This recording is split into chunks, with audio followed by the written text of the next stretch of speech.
Je m'appelle Élise Vasseur. J'ai 41 ans.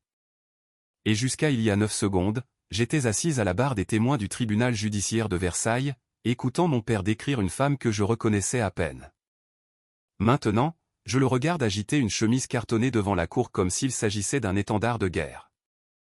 Le visage couleur poussière de briques, sa voix résonnant dans les moindres recoins d'une salle qui sent le vieux bois et l'eau de Cologne bon marché. Il ignore ce que contient l'enveloppe scellée qui repose dans la mallette de mon avocat. Pas encore. J'ai appris à mes dépens que dans la famille Vasseur, le silence n'a jamais été perçu comme de la discipline. Il était perçu comme une preuve de culpabilité. Vous êtes-vous déjà senti comme l'enfant invisible de votre propre famille? Comme s'ils vous regardaient droit dans les yeux, mais ne voyaient que la version de vous qu'ils avaient inventée? Partagez votre histoire dans les commentaires. J'adorerais savoir qui fait partie de notre communauté. Je n'ai pas pleuré. Je n'ai pas crié. Je suis restée assise là, la colonne vertébrale bien droite contre le dossier rigide de la chaise des témoins, regardant René Vasseur démolir 20 ans de ma vie avec l'aisance calculée d'un homme à qui l'on n'a jamais dit qu'il avait tort. Il n'était pas seulement mon père. Dans sa tête, il était le roi de ce département. C'était l'homme qui avait dirigé le conseil départemental pendant 3 décennies. L'homme dont l'opinion déterminait quelle route était goudronnée et quelle famille était respectable.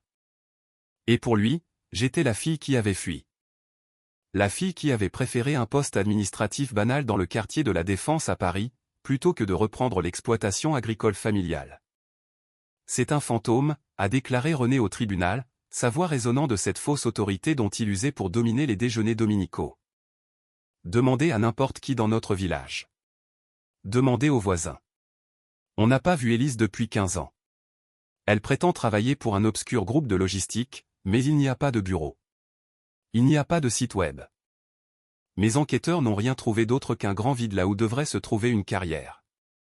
Elle a passé sa vie à vivre des miettes que sa mère lui jetait. Et maintenant que ma femme n'est plus, elle veut nous saigner à blanc. J'ai regardé ma sœur Amélie, assise dans le public. Elle avait 7 ans de moins que moi et portait un gilet de créateur que je savais pertinemment avoir payé moi-même via un fonds de donation discret 3 ans plus tôt. Elle gardait les yeux baissés sur ses genoux, jouant à la perfection le rôle de la sœur en deuil et trahie. René lui murmurait à l'oreille depuis des mois, la nourrissant du discours selon lequel j'étais un parasite, et elle avait tout gobé, ou du moins la version qui lui garantissait une plus grosse part de l'héritage. Au fond de moi, la colère n'était pas bouillante. Elle était clinique. C'était cette même concentration froide et détachée que j'utilisais lorsque je coordonnais des équipes d'exfiltration en territoire hostile. J'ai regardé le mur du fond du tribunal et j'ai réalisé qu'il m'avait véritablement effacé. De retour au domaine familial, René avait procédé à un nettoyage systématique. Il avait envoyé des lettres à toutes nos connaissances, aux prêtres de la paroisse, aux propriétaires de la quincaillerie. Au maire du village, affirmant que j'étais une pique-assiette professionnelle refusant de grandir. Je me suis souvenu de la dernière fois que j'avais mis les pieds dans cette maison. Juste après l'enterrement, j'avais marché dans le couloir pour découvrir que l'endroit où étaient autrefois accrochés mes diplômes universitaires et ma photo de remise de sabre de l'école d'officier de Saint-Cyr était vide. Il n'y avait plus rien d'autre qu'un carré de papier peint décoloré et un calendrier bon marché d'un concessionnaire de tracteurs local. C'était comme si j'avais été une simple phase de sa vie, qu'il avait dépassée et jetée aux oubliettes. C'est cela, le déficit de reconnaissance, cette douleur sourde quand les personnes qui vous ont élevé décident que votre valeur est nulle, tout simplement parce qu'elles ne peuvent pas voir le pouvoir que vous détenez. Mademoiselle Vasseur, m'a interpellé l'avocat de René, Gérard Delmas, en s'approchant avec un sourire narquois, pouvez-vous fournir à cette cour une seule preuve vérifiable que vous avez occupé un emploi rémunéré au cours de la dernière décennie? Une fiche de paie, une déclaration d'impôt, n'importe quoi qui ne soit pas qu'une simple ombre? Je l'ai regardé, puis j'ai regardé mon père. René était adossé à sa chaise, les bras croisés, un air de satisfaction suffisante sur le visage. Il pensait m'avoir coincé dans un monde fait de traces administratives et de registres publics. Je travaille dans l'analyse des opérations, ai-je répondu. Ma voix était posée et dangereusement calme. Mes clients apprécient la discrétion. Les dossiers existent, mais votre incapacité à y accéder n'est pas mon échec. C'est votre limite. René a lâché un rire bref et moqueur qui a résonné contre les boiseries des murs. De la discrétion?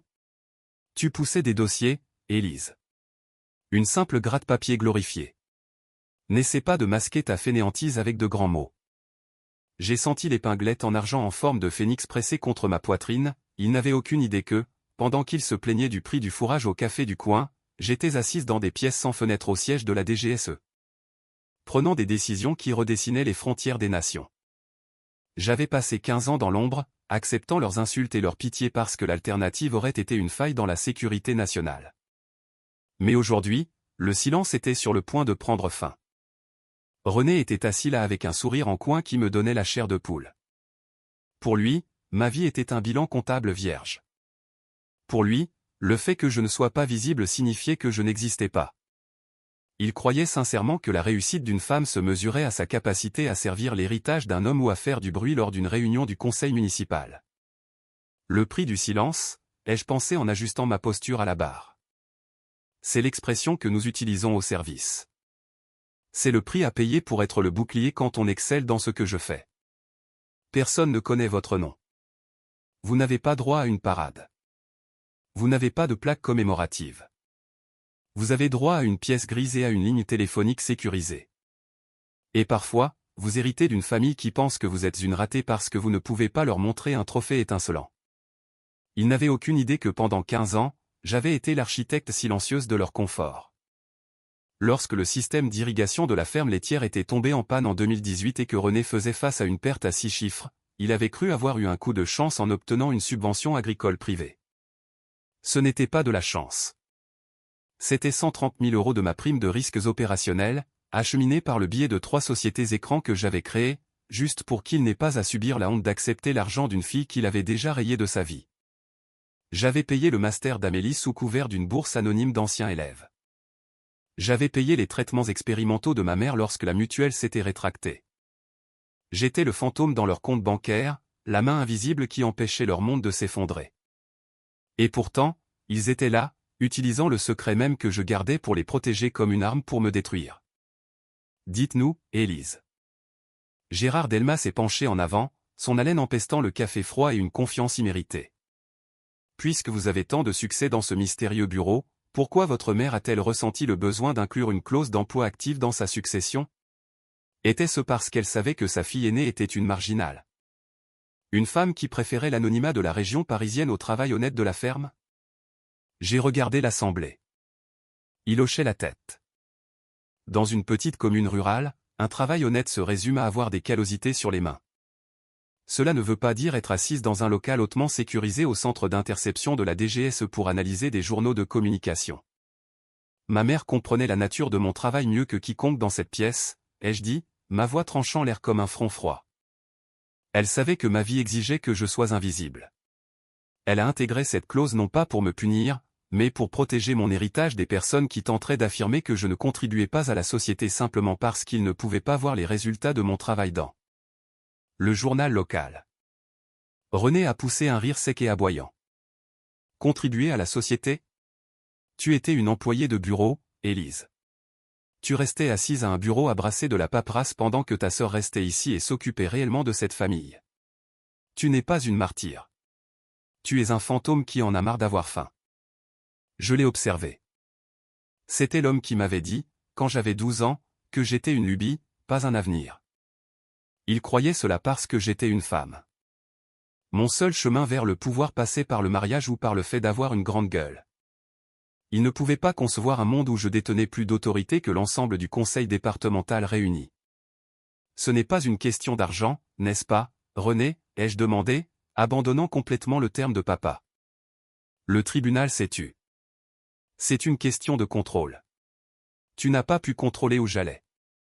Alors, tu as décidé de réécrire par où je suis passé. Je montre au monde qui tu es vraiment, a-t-il hurlé, son visage virant à cette teinte violacée si dangereuse. Je me suis penché imperceptiblement en avant. Fais attention quand tu cherches la vérité dans l'obscurité. Tu pourrais ne pas aimer ce qui te fixe en retour. Gérard Delmas n'a pas apprécié ma réponse. Il a ajusté sa cravate en soie. Une tentative désespérée de reprendre le dessus dans une salle dont l'atmosphère devenait pesante. Il s'est tourné vers les juges, sa voix dégoulinant d'une sympathie répétée pour la victime, mon père.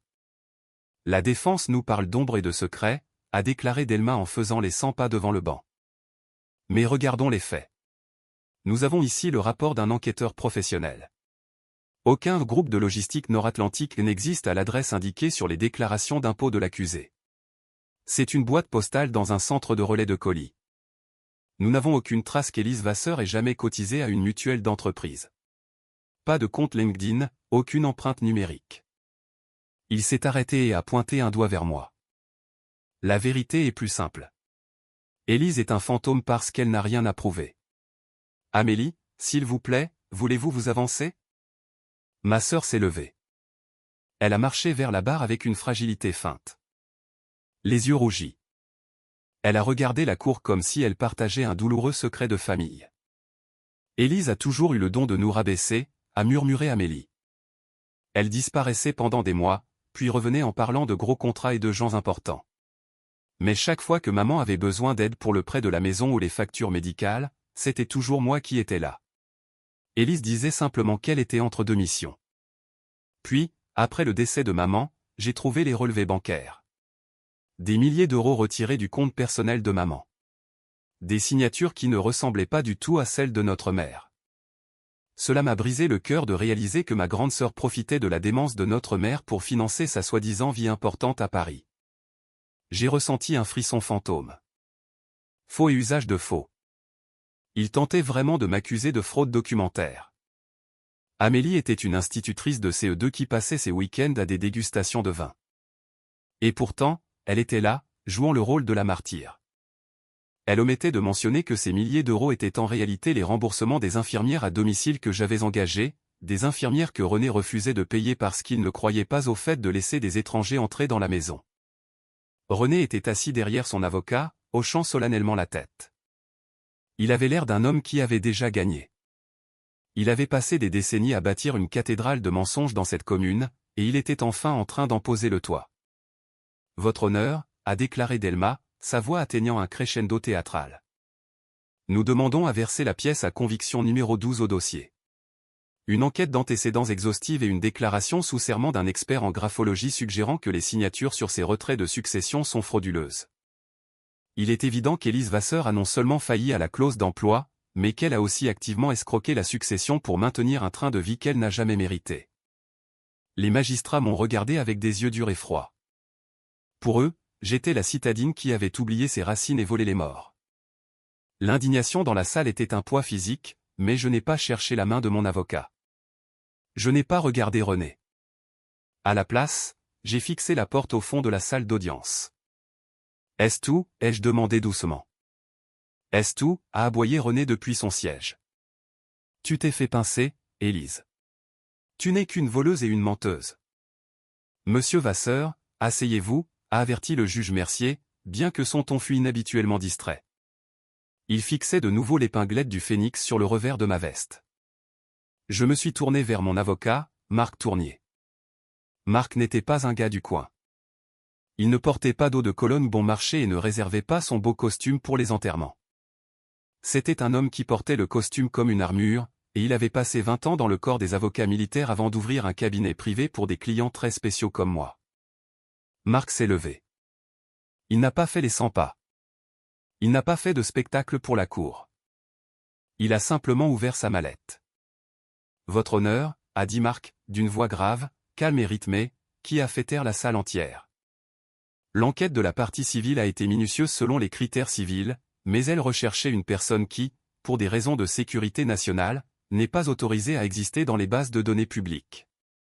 Puisque la partie civile a soulevé la question de la fraude criminelle, ma cliente a obtenu une levée partielle du secret défense en vertu de l'article 413-9 du Code pénal. Il a sorti une unique et lourde enveloppe noire. Elle était scellée par un cachet de cire frappé du sceau tricolore de la Coordination nationale du renseignement et de la lutte contre le terrorisme. Nous souhaitons verser au dossier une attestation de service et d'emploi vérifiée, préalablement autorisée pour un examen judiciaire. Le sourire narquois sur le visage de René n'a pas disparu immédiatement. Il a vacillé, telle une ampoule en fin de vie. Gérard Delma a froncé les sourcils, s'avançant pour scruter l'enveloppe. « Qu'est-ce que c'est » a demandé Delma, son assurance commençant enfin à se fissurer. « Le renseignement ? Ça n'a rien à voir avec un litige d'héritage. »« Ça a tout à voir avec ça » a répliqué Marc. Marc Tournier s'est avancé vers le bureau du juge avec l'enveloppe noire, et l'atmosphère de la pièce s'est figée. J'ai observé le juge Mercier. Il n'était pas seulement un juge aujourd'hui. C'était un homme qui fixait un fantôme tout droit surgi de son propre passé. Maître, a dit Mercier, la voix éraillée. Vous affirmez que ce document contient des informations classifiées au plus haut niveau de la sécurité nationale. C'est exact, votre honneur, a affirmé Marc, la voix aussi régulière qu'un battement de cœur. Par ailleurs, le service juridique de la DGSE a autorisé une divulgation partielle devant ce tribunal. Ce document confirme l'emploi actif et continu de l'accusé au cours des 15 dernières années. Il clarifie également la nature du groupe de logistique Nord-Atlantique. René s'est levé d'un bond, sa chaise crissant sur le parquet. C'est une mise en scène. C'est une employée de bureau. J'ai vu son appartement. J'ai vu sa vie. Elle n'est personne. Asseyez-vous, monsieur Vasseur, a aboyé Mercier sans même le regarder. Ses yeux étaient rivés sur moi, plus précisément sur l'épinglette du phénix en argent sur mon revers. Je me souvenais de cette épinglette. Ce n'était pas un bijou. C'était un insigne de reconnaissance de service attribué à ceux qui opéraient dans les zones grises. Mercier le savait car il avait été colonel dans les troupes de marine. Il avait vu cette épinglette dans les salles de briefing de Kaboul et dans les postes de commandement ultra sécurisés à Paris. Il savait que la femme assise à la barre des témoins n'était pas une marginale. Le juge a pris l'enveloppe. Il a utilisé un coupe-papier en argent, d'un geste lent et délibéré. Le tribunal était si silencieux que je pouvais entendre le bourdonnement des vieux néons fluorescents. René respirait bruyamment, son visage violacé et marbré. Amélie se mordillait la lèvre, ses yeux passant nerveusement du juge à moi. Mercier a extrait le document. Il l'a lu une fois, puis il l'a relu. J'ai compté les secondes. 1, 2, 3. Il a retiré ses lunettes et les a posées sur le bureau. Quand il a relevé la tête, son visage n'était plus celui d'un juge de province fatigué. C'était le visage d'un officier. Maître Delmas, a dit Mercier, sa voix résonnant avec une nouvelle lourdeur terrifiante. Vous avez bâti votre dossier sur la prémisse qu'Élise Vasseur est un fantôme. Vous l'avez accusée de fraude, de vol et de paresse. Il a fait une pause, son regard glissant vers mon père. J'ai devant moi une attestation de service vérifiée émanant de la direction du renseignement. Elle confirme qu'Élise Vasseur détient le grade de cadre supérieur du renseignement de niveau 4. Au cours de la dernière décennie et demie, elle a occupé le poste de directrice des opérations pour la Direction générale de la sécurité extérieure. La salle ne s'est pas seulement tue, elle s'est glacée. La mâchoire de René s'est littéralement décrochée. Amélie a laissé échapper un petit gémissement étranglé. Le groupe de logistique dont vous vous êtes moqué, a poursuivi Mercier, les yeux brillants d'un feu de glace. C'est une couverture de premier niveau établie par le ministère des Armées. Les zones d'ombre dans son dossier ne sont pas la preuve de son échec. Elles sont la preuve de son excellence. Elle ne se cachait pas à Paris. Monsieur Vasseur, elle protégeait le monde même dans lequel vous vivez. Mercier m'a regardé. Et pour la première fois en 21 ans, je me suis senti vu. Véritablement vu. Huissier, a ordonné Mercier. Verrouillez les portes. Personne ne quitte cette salle. Nous passons à une procédure à huis clos. Et maître Delmas, je vous suggère de commencer à envisager un retrait extrêmement rapide de cette plainte. René a tenté de parler, mais sa voix s'est brisée. Elle n'était qu'une analyste. Elle nous a dit qu'elle était analyste. Je me suis penché en avant. Ma voix était un murmure tranchant comme une lame. Je t'ai dit ce que tu étais autorisé à savoir, René. Tu ne posais pas de questions parce que tu voulais me connaître. Tu acceptais les réponses parce qu'elles correspondaient à l'histoire que tu voulais raconter. Le silence dans la pièce n'était plus lourd ou engourdissant. Au contraire, René Vasseur ressemblait à un homme sculpté dans la pierre et abandonné à l'érosion. Ses mains épaisses et calleuses qui m'avaient autrefois pointé du doigt avec une certitude si venimeuse, tremblaient à présent. Gérard Delmas n'a même pas essayé de s'y opposer. Il fixait le sol, sa réputation professionnelle se dissolvant dans le parquet ciré. Il savait que retirer la plainte n'était plus un choix. C'était une grâce qu'il devait implorer. Le juge Mercier s'est penché en avant, les mains jointes sur son bureau. Je rejette définitivement cette plainte, a-t-il déclaré, chaque mot s'abattant comme un coup de maillet. De plus, le tribunal condamne la partie civile au paiement de 45 000 € pour les frais de justice et la charge administrative imposée au ministère des Armées. Et Monsieur Vasseur, j'accorde à l'accusé 50 000 € de dommages et intérêts pour diffamation, à payer immédiatement sur votre part personnelle de l'héritage familial. La bouche de René a remué, mais aucun son n'en est sorti. Il a regardé Amélie. Elle s'était détournée de lui, le visage enfoui dans ses mains. Leur alliance de convenance avait volé en éclats à l'instant même où les enjeux étaient devenus réels. Élise a finalement réussi à croiser René. Nous ne savions pas. Comment pouvions-nous le savoir? Je me suis levé. Je n'ai pas ressenti la poussée d'adrénaline que j'éprouvais habituellement après le succès d'une mission. Je me sentais juste purifié. Tu n'étais pas censé en connaître les détails, René. Mais tu étais censé me connaître, moi. Tu étais censé savoir que la fille qui faisait des journées de 10 heures dans les champs quand elle était enfant ne s'était pas soudainement transformée en sangsue juste parce qu'elle avait déménagé dans une autre ville. J'ai marché vers la sortie. En passant devant mon père, je ne me suis pas arrêté. Je n'ai même pas ralenti. J'avançais au même rythme que celui que j'avais adopté pendant 15 ans, vers l'avant, déterminé et totalement hors de sa portée. L'argent pour les infirmières, ai-je dit, marquant une pause juste assez longue pour qu'il entende. Les 130 000 € qui ont sauvé cette ferme il y a 4 ans. C'était moi aussi. Je ne l'ai pas fait par amour pour l'héritage. Je l'ai fait parce que ma mère t'aimait. Mais cette dette est officiellement réglée. J'ai poussé les lourdes portes en chêne et suis sorti dans le couloir en marbre du palais de justice de Versailles. L'air y était différent. Vif, pur, et avec ce goût de liberté que j'avais gagné 1 millier de fois. Marc Tournier m'a rattrapé près de l'ascenseur. Il n'a pas dit félicitations. Nous n'utilisons pas ce mot dans notre domaine. Il m'a simplement tendu ma mallette. Le directeur veut un débriefing demain à 8 heures. Il a dit qu'il était impressionné par votre retenue judiciaire, a déclaré Marc. Je remettais simplement les comptes à zéro, Marc, ai-je répondu alors que les portes de l'ascenseur s'ouvraient. J'ai marché jusqu'au parking et j'ai trouvé ma voiture. Je me suis assise un instant au volant, fixant l'épinglette du Phénix en argent dans le rétroviseur. Je l'ai détaché et l'ai replacé dans son écrin de velours. Pendant 15 ans, je m'étais effacé pour correspondre à leur version de l'histoire. J'avais accepté leurs insultes comme étant le prix de mon service.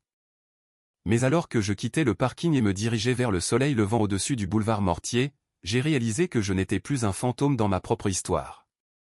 J'en étais l'auteur, et le prochain chapitre allait s'écrire dans une langue qu'il ne comprendrait jamais.